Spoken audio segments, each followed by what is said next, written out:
Bonjour, bonjour, bonjour. Je vais vous parler d'outils qui permettent de collaborer ensemble. Pour ceux qui étaient là, pas à la présentation précédente, mais celle d'avant, on a vu d'autres outils qui permettaient de collaborer, notamment avec le mind mapping. On a parlé de choses comme les diagrammes de Gantt, ici. Moi, quand j'ai commencé à me pencher sur les questions de gestion de projet, on m'a parlé de tout ça et j'ai trouvé ça un peu compliqué, peut-être parce que j'ai pas le cerveau adapté pour. Et donc, moi, ce que je vais vous présenter, c'est des outils que j'ai trouvés ensuite, ils sont apparus sur le web, et qui sont des outils qui permettent, grosso modo, de faire de la gestion de projet pour les nuls.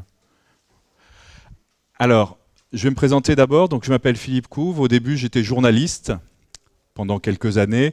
Et ensuite, aujourd'hui, je fais beaucoup de formations et j'ai une entreprise qui fait de la formation, du conseil.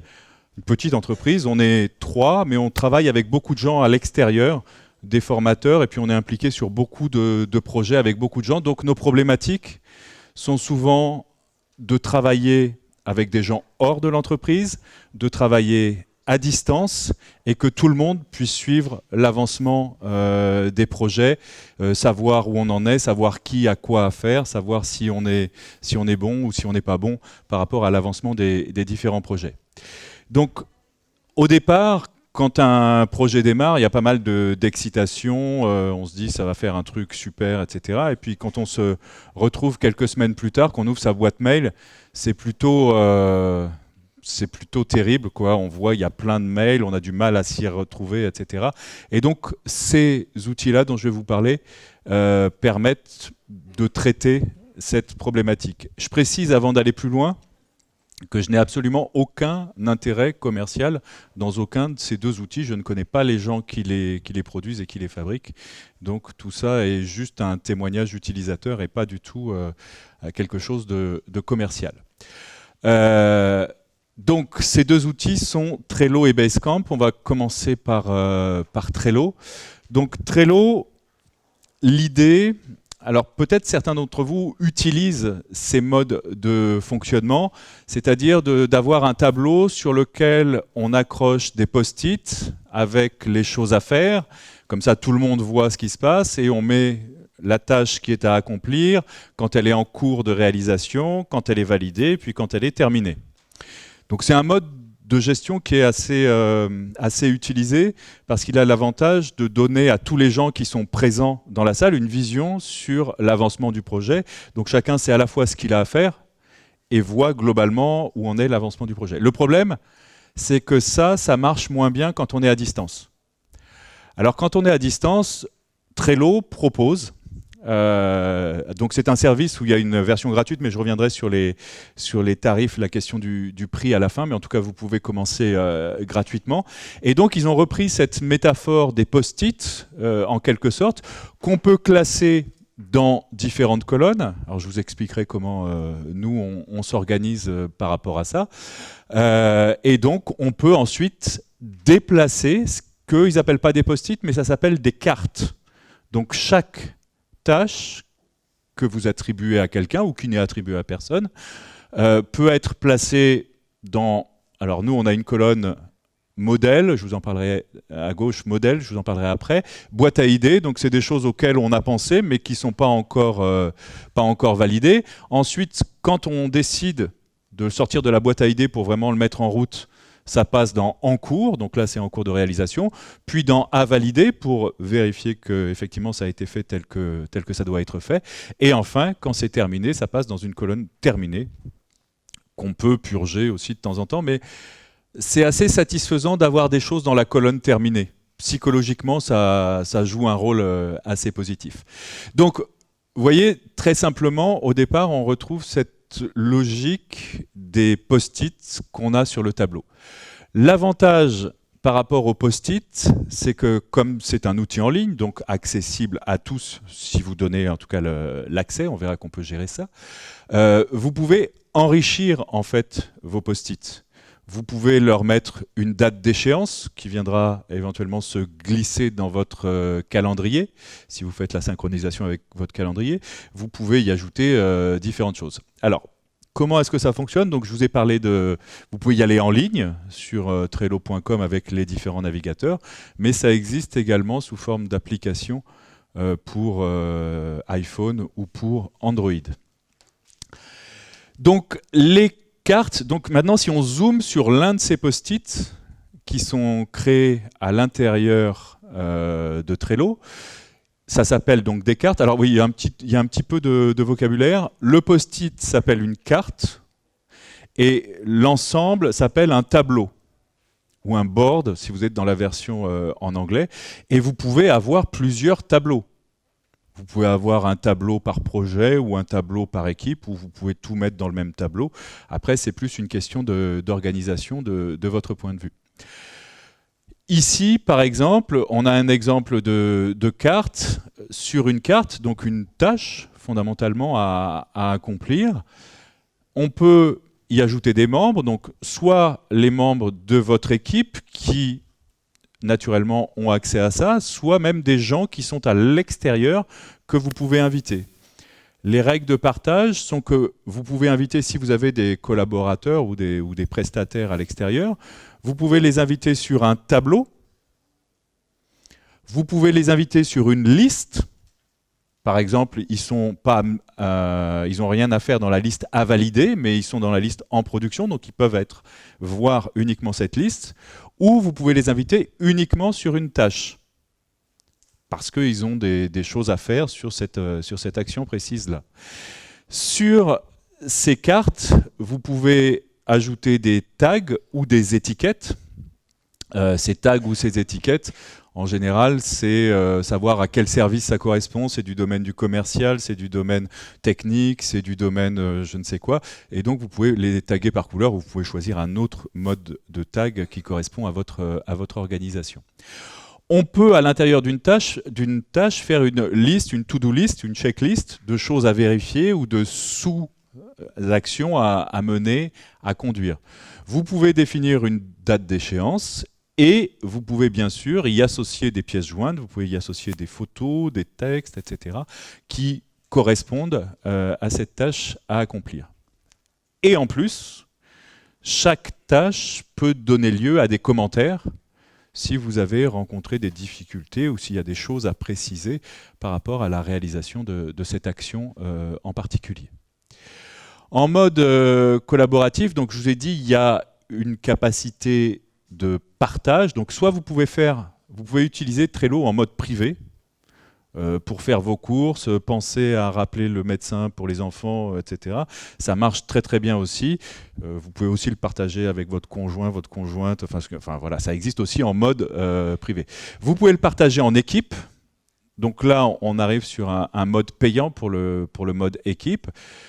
Vous constituez votre équipe et ensuite vous partagez le tableau avec l'équipe. C'est-à-dire que vous renseignez tous les mails de tous les membres de votre équipe et ensuite vous partagez le tableau avec l'équipe et tout le monde y a accès. Ou bien ça peut également être utilisé en mode public et à ce moment-là ça devient un outil de communication. Les gens n'ont pas forcément la possibilité de modifier des choses dedans, ça dépend comment vous paramétrez, mais vous pouvez donner à voir publiquement l'état des lieux de où vous en êtes du projet, etc. C'est un outil de communication. On peut désigner pour chaque tâche un responsable, la personne à qui on assigne la tâche, soit elle s'assigne elle-même, soit quelqu'un d'autre peut l'assigner. Tiens, c'est toi qui vas être en charge de faire telle ou telle chose. On peut assigner des couleurs, ça c'est ce dont je vous parlais avec les différents tags. Donc on peut mettre une étiquette de couleur qui fait que ça correspond par exemple à tel type de service ou à tel autre. On peut également utiliser des modèles. Par exemple, vous avez des choses récurrentes dans votre activité. Imaginons par exemple ici, c'est pour l'organisation de l'événement Media Lab Speed Training. L'équipe ici peut faire une liste des tâches à accomplir, il faut réserver la salle, il faut machin, etc. Et tous les ans, ils peuvent recopier le modèle et donc ils ont la liste des choses à faire immédiatement. Ça peut être des tâches beaucoup plus limitées, mais nous, par exemple, quand on organise des sessions de formation, il y a toute une série de choses à faire. On a une carte modèle qui est prête et donc dès qu'il y a une session de formation, on le lance et on a la liste des tâches automatiquement qui vient se mettre en place et on n'a plus qu'à suivre ce qui est prévu. On peut aussi, alors je vous disais, ça permet de limiter les mails. On peut gérer les notifications. Vous pouvez choisir jamais, périodiquement ou immédiatement. Immédiatement, c'est un peu lourdingue. Enfin, ça dépend de la taille de l'équipe, mais dès que quelqu'un fait quelque chose sur une carte, fait une action, fait un commentaire, la déplace d'une colonne à l'autre, rajoute quelque chose, etc., vous allez immédiatement avoir une notification. Dans certains cas, c'est utile pour vous. Dans d'autres cas, ce n'est pas du tout utile, donc il va falloir choisir plutôt périodiquement, voire jamais. Et à ce moment-là, c'est à vous de vous rendre sur Trello pour voir ce qui a avancé. Et c'est assez pratique, je ne sais pas si je l'ai mis, non je ne l'ai pas mis là, mais il y a une colonne sur la droite qui s'affiche avec tout ce qui s'est passé depuis la dernière fois que vous êtes venu sur Trello, donc vous pouvez voir aussi l'ensemble de l'activité. Et puis pour les utilisations avancées, pour certains d'entre vous, mais on ne va pas en parler cette année, il y a une possibilité d'intégration dans Slack qui permet d'avoir les notifications dans Slack, ce qui est assez utile. Et donc, ça vous donne au final une vision d'ensemble de votre projet. Et là, vous avez un exemple qui n'est pas à moi, que j'ai trouvé en ligne. C'était un Trello qui était en accès public. Et donc, on peut voir l'ensemble des activités que sont en train de conduire ces personnes qui font je ne sais plus quoi à Caen, qu'organise l'Alternativa à Caen. Voilà pour Trello. Combien ça coûte? Donc, il y a un accès gratuit. Vous pouvez le tester gratuitement. Le tarif entreprise de base business est à 8,33 $ par utilisateur et par mois. Ça doit faire à peu près 7 € ou quelque chose du genre.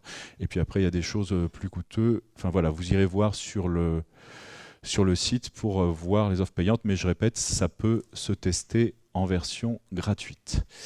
Maintenant, un deuxième outil, toujours la gestion de projet pour les nuls, mais qui se présente de manière un peu différente, qui s'appelle Basecamp, qui est peut-être un peu plus répandu. Est-ce qu'il y en a parmi vous qui utilisent ou qui ont utilisé déjà Basecamp? Pas beaucoup, d'accord. Basecamp, ça gère 4 types de données.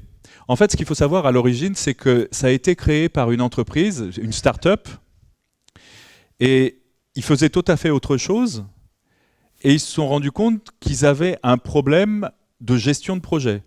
Et donc, ils ont créé l'outil dont ils rêvaient, dont ils avaient besoin. Et finalement, c'est cet outil qui est devenu le centre et le cœur de leur start-up. Le projet précédent, ils l'ont abandonné. Et ça marchait tellement bien. Et tous les gens qui venaient chez eux leur disaient « mais on ne peut pas y avoir accès, nous, on ne peut pas l'utiliser ». Finalement, c'est devenu leur cœur de business. Dans Basecamp, c'est assez simple. On gère 4 types de données et 4 types de données seulement. Et l'avantage de Basecamp, c'est que c'est accessible. On n'a pas besoin de former quelqu'un pour apprendre à travailler sur Basecamp. Vous allez voir, c'est vraiment très très simple. Le premier type de données qu'on a dedans, c'est des discussions. Ça crée des fils de discussion autant que vous voulez autour d'un sujet. Tiens, je me demande si on ne devrait pas renommer notre projet parce que pour telle et telle raison, et on ouvre un fil de discussion et toutes les personnes que vous avez autorisées à participer à votre Basecamp peuvent venir contribuer à cette discussion et à cette conversation. Là encore, comme pour l'autre outil, vous pouvez soit le limiter aux gens stricto sensu de votre équipe, soit vous pouvez inviter des personnes externes à participer au Basecamp en leur donnant des droits plus ou moins importants, ça peut se paramétrer. Il y a également une autre fonctionnalité. Lorsque vous autorisez des gens à venir sur votre Basecamp, ils vous demandent est-ce que ce sont des clients? Et donc on peut les mettre dans la catégorie client. C'est dans une logique prestataire-client. Et chaque fois qu'il va y avoir une action, il va vous demander est-ce que vous voulez notifier tout le monde ou notifier tout le monde sauf les clients? Parce qu'il y a des discussions qui ne concernent pas forcément nécessairement le client. Donc vous aurez la possibilité de gérer aussi ces choses-là, mais on peut aussi gérer les notifications de manière beaucoup plus fine en sélectionnant quasiment individuellement les personnes qui vont être notifiées. Mais en tout cas, sachez qu'il y a une partie qui peut rester opaque pour le client, même s'il voit toute une série d'autres choses qui se passent sur la plateforme et en termes de notification. Donc, les premières données, c'est les discussions. Deuxième donnée, c'est les to-do lists ou checklists. Donc, on peut faire des listes de choses à faire, de tâches à accomplir, etc. Troisième donnée, c'est des fichiers qui peuvent être partagés. Alors on peut partager à peu près tout type de fichiers, c'est un peu exagéré, mais vraiment beaucoup, que ce soit du texte, de la photo, de la vidéo, enfin vraiment beaucoup de choses. Il y a une intégration très efficace avec les Google Docs. Plutôt que d'envoyer un fichier Word ou un fichier Excel, si vous partagez un Google Doc, il n'y a pas de re-upload à chaque fois du fichier, c'est beaucoup plus fluide en utilisation. Après, ça pose éventuellement d'autres difficultés, d'autres problèmes de confidentialité, mais qui ne sont pas spécifiques à Basecamp.